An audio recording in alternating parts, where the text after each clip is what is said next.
by Zach and Albert Shukin-Galiev.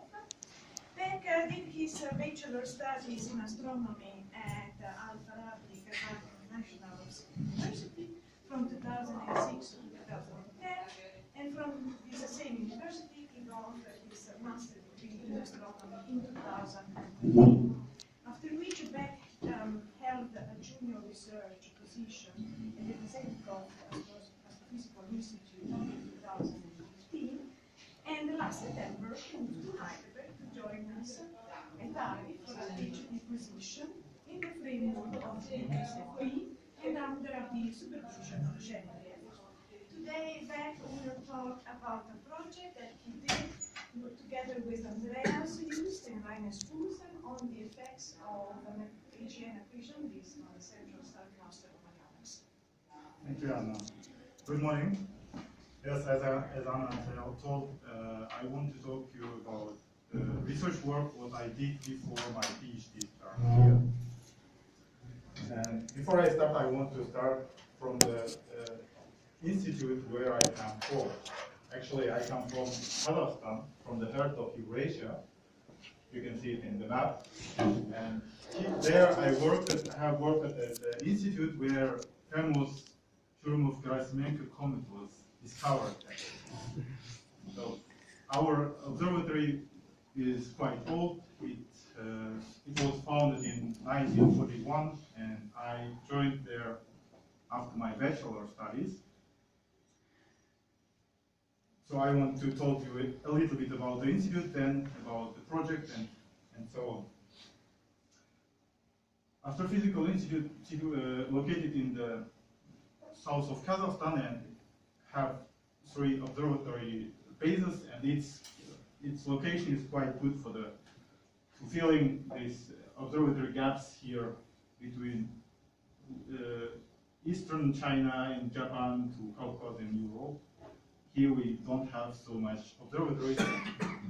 One of them is our Lysenkov Astrophysical Institute. So as I said, it had 3 observatories. The first one is Asit-Rugen Observatory. It's quite big, in 2,750 meters above sea level, and there we have 1.5 meter and 1 meter telescope.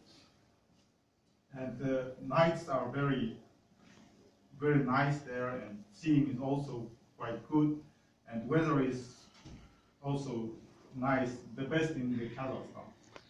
And the second is Tianshan Observatory, which is also quite big, 2,735 meters.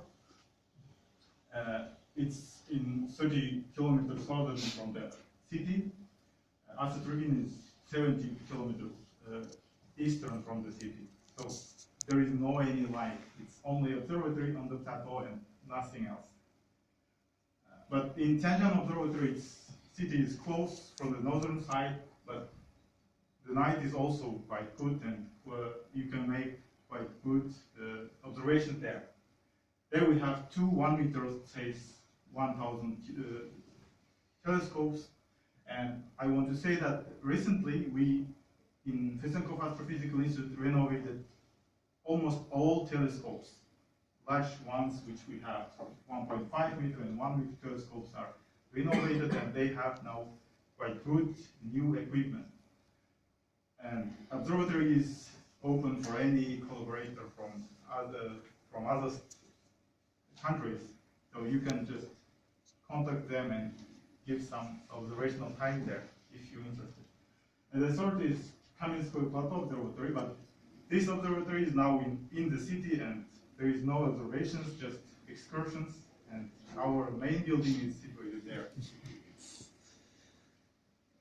Yeah, also our observatory does not only observational study, but theoretical and computational astrophysics too.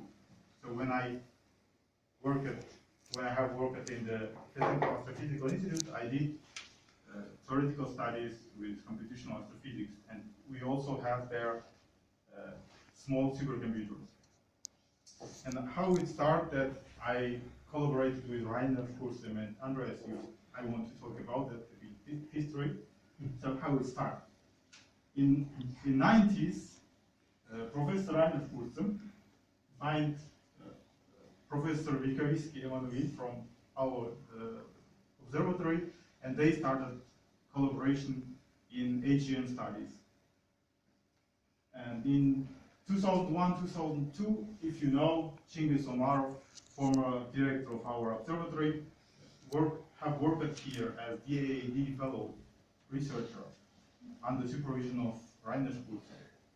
And I would say that this was the beginning point of this STARTIST project between Kazakhstan and Germany. And what is the STARTIST project? Actually, this is the international collaborative research project between Kazakhstan and Germany as between two institutes, our Astronomical Renin Institute and our Fesenko Physical Institute.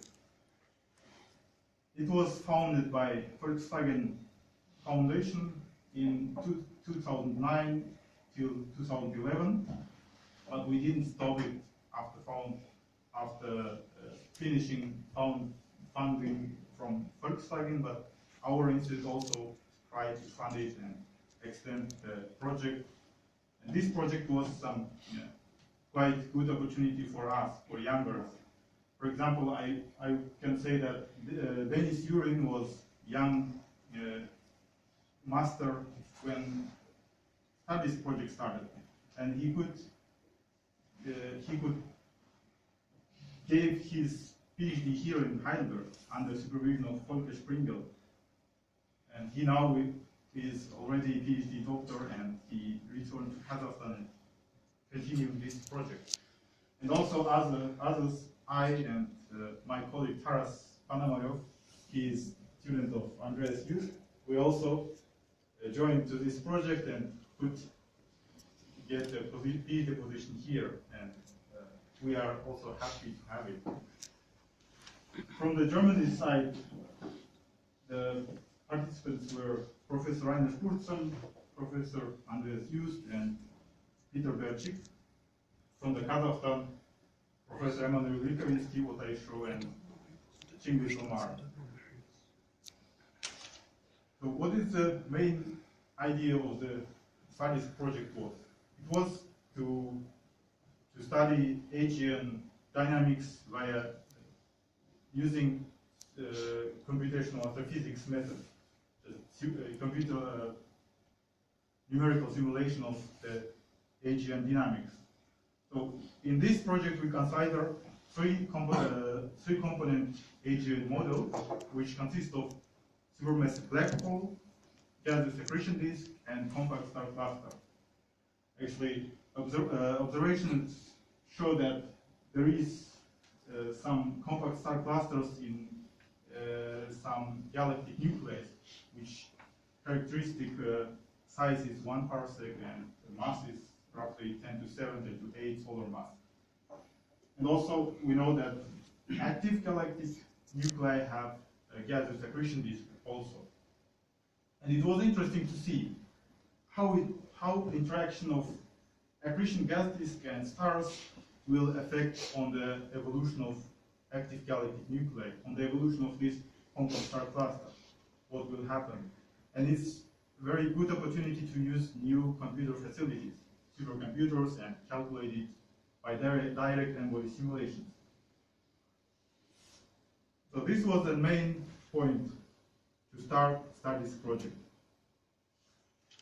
And for the simplicity, we did in this way. Get the same mass, equal mass particles, like solar type stars, and show how they affect with accretion disk. So for the first interaction, we count drag force from the accretion disk. So when star every time passes the accretion disk, it would lose its energy because of drag force from the gaseous accretion disk, which is also rotating. And early results of the project were published already in 2012 in the first paper of our project, used the code 2012. And there we show that accretion disk increases the stellar accretion to a supermassive black hole, and it was about factor of 4. And also, we developed some scaling relations there, because that time we couldn't make simulations with particle number of 10 to 7 or 10 to 8, and we just could make smaller number of particles for the simulation, like 128,000 particles per time. And it's too small to compare the real system, and we need to scale it. We need to know how to approximate the results to real objects. So these relations was shown in this paper actually. For the accretion disk, we choose Shapuro-Synaev three-dimensional axisymmetric stationary accretion disk, which is the generalized version of the Shapuro-Synaev model. And this disk is differentially rotating in Keplerian orbits. The density profile is shown here, and one point that I want to note in the next works after the paper one, we decided to change the shape of the accretion disk. For the first time, we just select constant thickness disk, which had very thin but constant thickness. But afterwards, when we want to scale it, the accretion radius parameter and go to smaller accretion radius, it was unphysical, and I will talk about it a bit later. And we just change it. So now accretion disk has constant thickness in the outer part, and in the inner part its thickness is decreased as a function of radius. And the region where this changing is, we call it self-gravity radius, because inside this radius, black hole gravity is dominate, but outside this radius, the vertical component of self-gravity of accretion disk is dominate, and the thickness of the disk could stay constant. In our models, we just, as I said, only count the drag force from the accretion disk. But the accretion disk is not leaked. It is set up only analytically, and we count its interaction, its effect to the stars, but stars cannot give the feedback to the accretion disk. So we count the drag force, which is proportional to density of the gas and relative velocity. So here in cylindrical coordinate, you can see counterplot of density profile of the disk, and here the shape where we changed. Actually, before, when we had constant thickness disk, it was like this, and here the solid line is accretion radius. But that time we had a bit larger accretion radius, and it wasn't any problem. But when we go to smaller accretion radius, the gas was in the pole of the black hole. We had quite a dense gas, which also rotating in Keplerian orbits, and it was unphysical, and just that's why we decided to change the shape of the accretion disk. Here, so this is actually log-log plot in the cylindrical coordinate, cylindrical radius, and the z coordinate. And here also I put some lines, like when density of the gas dropped twice then in equatorial plane, and dropped 100 times then in equatorial plane. this model of the accretion disk, we did numerical simulation of AGN, where we put black hole, accretion disk, and star cluster. For the numerical simulations, we used high-grade GPU code developed by Peter Berczyk. And we didn't put any numbers from the observation, but we just put some relation between mass of black hole and mass of disk. For example, star cluster mass is 10 times more than black hole mass, and the accretion disk mass fixed as 10 times less than black hole mass. And the accretion of the stars was done very simply. Just we removed any star which comes inside the accretion radius. But the accretion radius is not Schwarzschild radius or Tycho radius. It's much bigger than that. And if we, for example, if we will scale it for real galactic nuclei, for example, if star cluster will 10 to 7 solar mass and its radius will 1 parsec, then our parameter accretion radius will be more than 600 times more than Schwarzschild radius. So we didn't count any relativistic effect in our simulations, only Newtonical gravitational dynamics. We did several simulations with varying number of particles and also varying the accretion radius in the previous works. And in my works, I did it only for one accretion radius.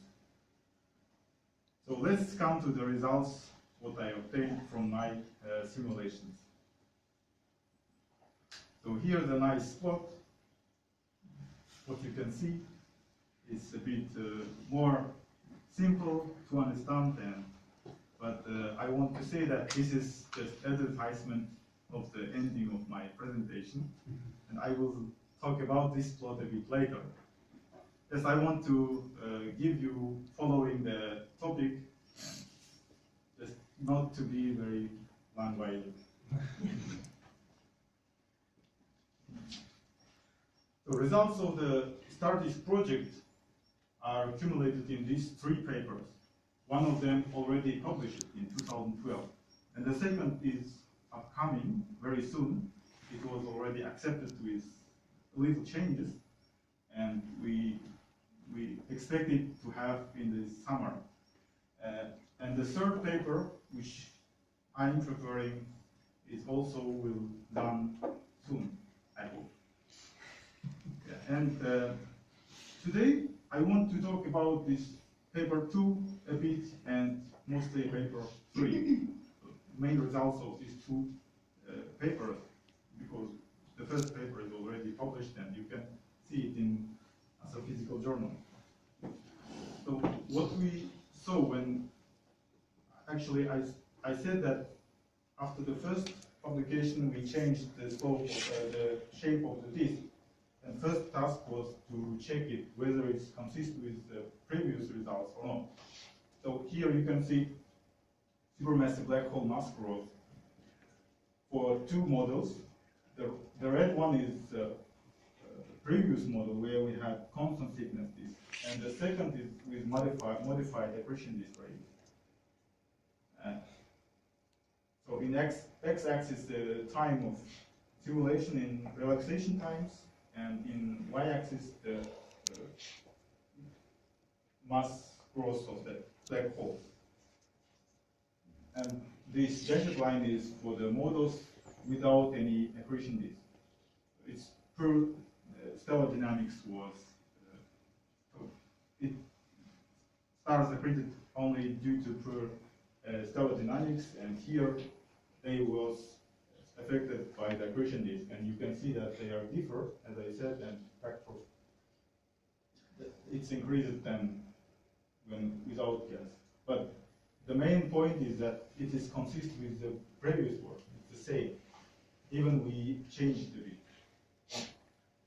And in the paper 2, we did a lot of statistics of accreted particles, but I don't want to talk about it more because I'm afraid that I will not have so much time, and just I will note in some important results from that. So from the simulations of the second work, we tried to apply it for the real galaxies. And in the second work, we did series of simulations where we varied two parameters. One, number of particles, and the second is accretion radius. And it was to see that it is consistent with other works in this area. So actually, the first is to see how Loskon theory is worked there, because if there is no gas, just black hole and stars, it should be, the mass of black hole should grow according to Loskon theory. And what we did, actually, in this, what you can see, accretion radius and number of particles in the x-axis, and in y-axis, the growth of mass of black hole. And when we decrease accretion radius in our simulations, we come to the, so this black dots is the simulation with the smallest accretion radius, and you can that it fits to the Loskon theory as here. So black hole mass growth is proportional to 4/9 of accretion radius and number of particles. So it was done. We just saw that the model works quite good.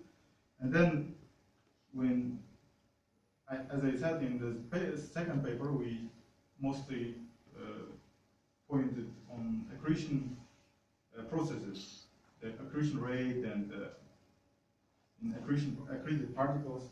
And when we try to apply the results to real galaxies, we obtained this table. So let me describe it. So this table actually initially comes from the paper 1 and paper 2. Here you see the objects, real galaxies, they are black holes, estimated mass, and influence radiuses. Next two columns we obtained from our simulations, approximating the obtained results to real galaxies. And the third is mass accretion from the gas from accretion disk, but it's just was calculated analytically from the Shakurov-Semyonek model. And this is just Eddington accretion to Eddington limit, assuming that 10% efficiency.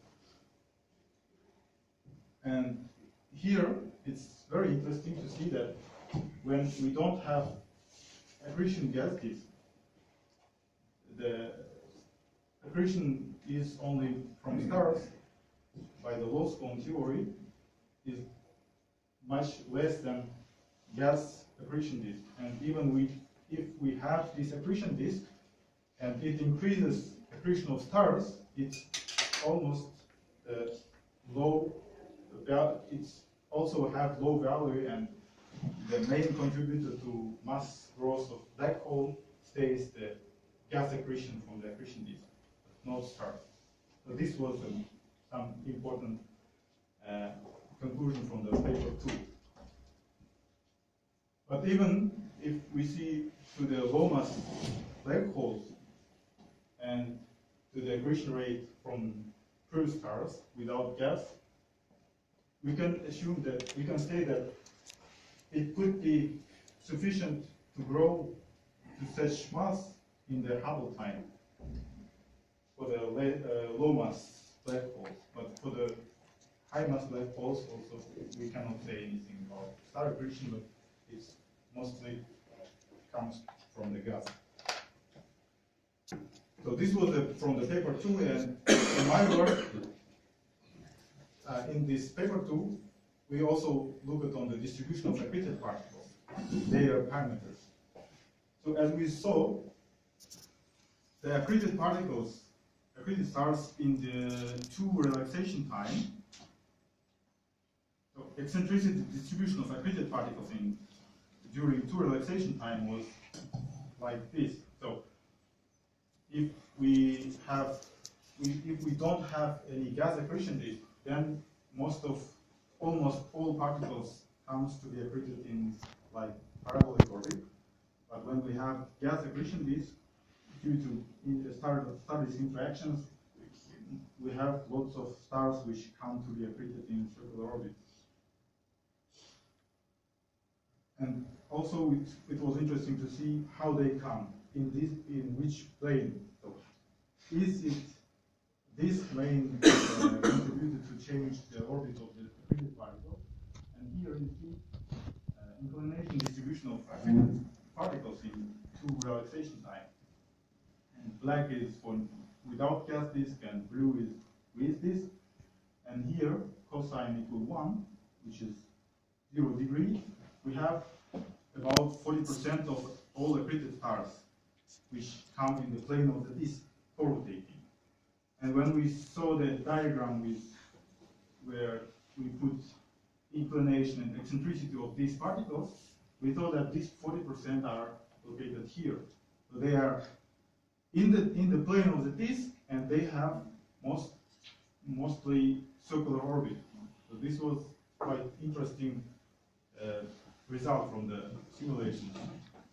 Actually, of course, we don't know anything how they will accrete when they will come in circular orbits or close to circular orbits, how they will highly disrupted.